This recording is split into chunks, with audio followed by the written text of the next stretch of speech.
Hello, I am so glad that you're here because about 6 months ago, I downloaded an app called Yuka, doesn't matter, and it allows you to scan your beauty, home, food, products, and it'll give you a clean rating. I saw an influencer post about this. I was like, why not? I'll give it a try. While I was getting ready and started scanning all of my cosmetics, I'm like, everything here can promote cancer or reproductive issues in me. I was livid. Like, how do we live in a society that allows this to happen? I was so upset. So if you need to feel something today, stick with me. But also, I want to show you all of the viral products that I got because of influencers, social media, TikTok, etc., and the clean beauty products that I replaced them with. Because like I said, I found out about this 6 months ago. And I have been testing clean beauty products. I've had a lot of purchases, a lot of returns. I've been trying things out, and I'm only reporting back today with what I consider to be clean dupes of viral makeup products. I'm not going to go through all of the ingredients of every single product, but I will share the 3 most frequent toxic ingredients that came up in my cosmetics and why they're so troubling and why they really motivated me to switch to clean beauty products. So here's like a 30-second rundown. This first ingredient, I'm not even gonna try to pronounce, but it's in hair products to make your hair super silky and in creams and foundations to make the finish really smooth and creamy. And it's really bad for your health. It's really bad for the environment. And so this is an ingredient that I try to avoid. This ingredient I have abbreviated to Pheno. It's in pretty much everything that I've scanned, and it has negative effects on your blood, liver, and it's also been known to have effects on hormones and reproductive systems. A lot of people that I've spoken to about this is like, well, I don't really care about having kids, so it doesn't really matter to me if, my cosmetics are toxic and could keep me from having kids. But the thing is that this doesn't just keep you from having kids. It can negatively affect your reproductive system.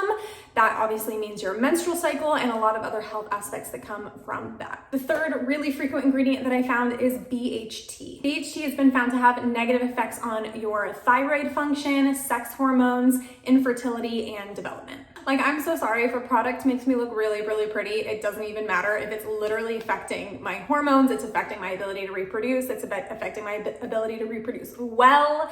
Like, it's no longer cute. Those are the ingredients that are in pretty much all of the viral products that I'm switching out.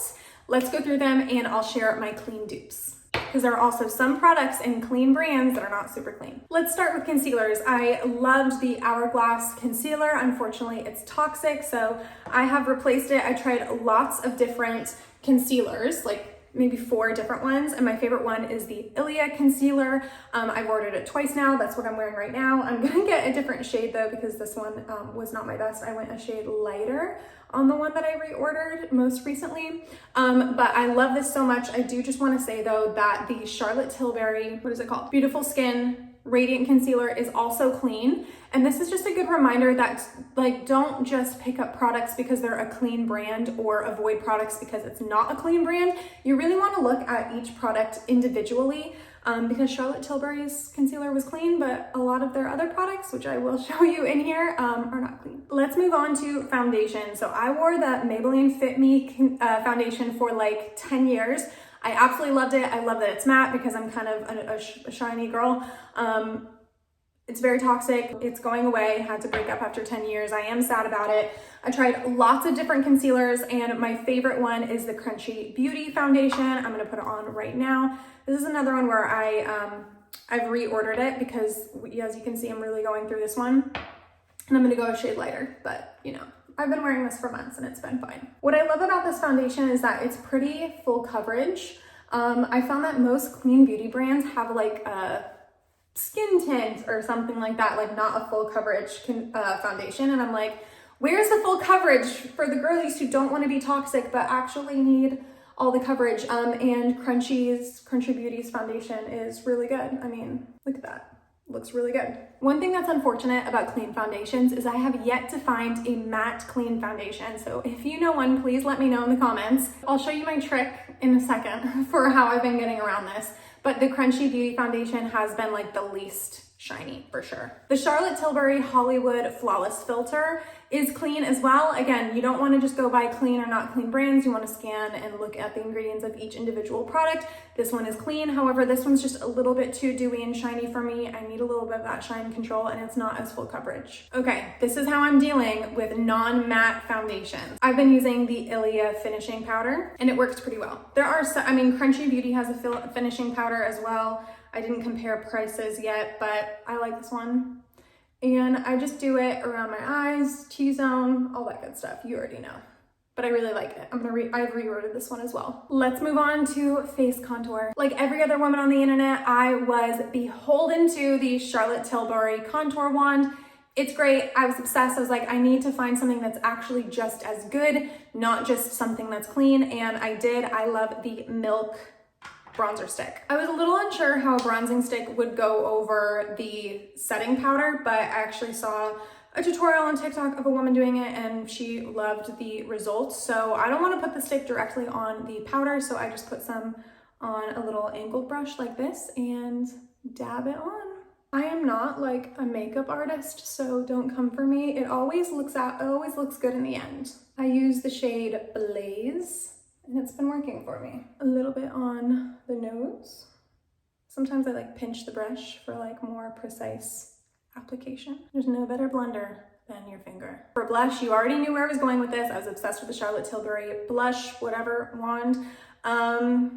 Toxic, got to go. My replacement is the Ilia multi-stick. I bought this multiple times. I use the shade At Last, which I love because it's like the Ella Fitzgerald song. Again, I just put this on the same brush and do a little dab. Better for it to be too high than too low. A little on the nose. Let's talk eyeshadow. I have been loving this Dior palette for like 2 years now. I think my palette is called Nude Dress. I love it.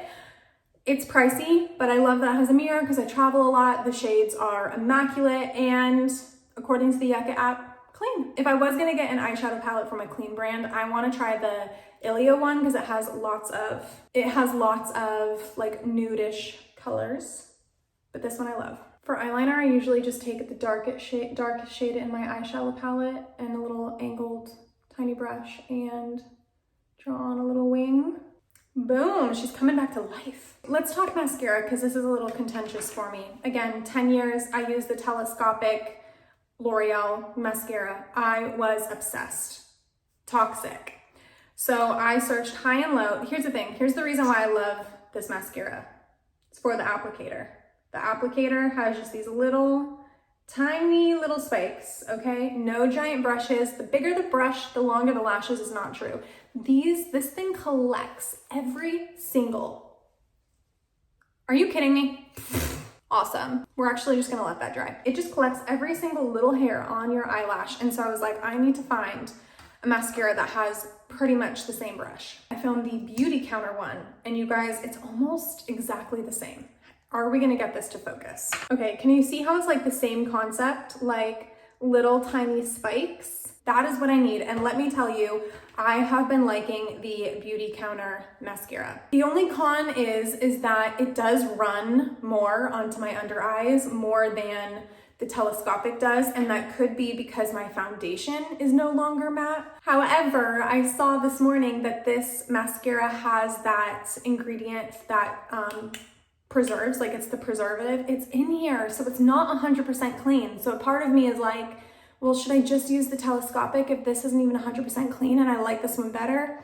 I don't know, you guys. I bought this, so I'm gonna keep using it until it's gone, and then we'll decide which one I reorder. But if you have a clean mascara that's like the spikes that I've shown, the spikes on the brush, please let me know. I will say though, this is definitely cleaner than this one. So if you're like me, you want to take care of your body because you got big goals. Your body is what's going to get you to creating that dream life. You want to take care of it. I definitely do recommend the Beauty Counter one. Like, I'm a different woman. The last product in my makeup routine, and then I'm going to give you some bonus products, is the Anastasia Brow Gel. I think it's called the Dip Brow Gel. Brow gel. I love this one because they have an auburn color. Like, my hair is not brown, but it's also not Little Mermaid red. So I love that they offer this auburn color. I also love that it fills in brow color and shapes at the same time because you got some color, but it's a gel, so it holds things in place. Now I do think I just saw Ilia came out with an auburn, I think it's a brow pencil, maybe gel, I don't know, you can check it out, but I love this one. I haven't even tried to find a clean alternative, but I might try the Ilia one if it's a auburn brow gel. But these ingredients aren't that bad, so I'm just gonna keep rocking it. I always go like against the hair growth first, just stick them up, and then up, and then over. Not too shabby for a girl who has like early 2000s eyebrows. I catfish everyone every day. Okay, let's chat about some bonus products. So, are you like me and you got into an airtight, intimate relationship with the Laneige Lip Sleeping Mask? It's so good. Smells like strawberries. It's so dewy. It's like really, really thick, so it stays on, like you can still feel it when you wake up in the morning. I wear it during the day, or I used to. It quite literally has negative effects on your whole reproductive system. Again, even if you're not having kids, you still have the system. I genuinely found an alternative that I love, and that is the Ilia Lip Wrap. Right? Lip Wrap hydration. It's not as liquid as the Laneige lip mask, but it is very, very good. I'm genuinely obsessed. I want one at my vanity, by my bedside, in my purse, in my car. I'm gonna work my way up to that. It's so good. What I've been doing for lips so far is just putting on a lip liner that I already had. This one's Charlotte Tilbury, Probably Toxic.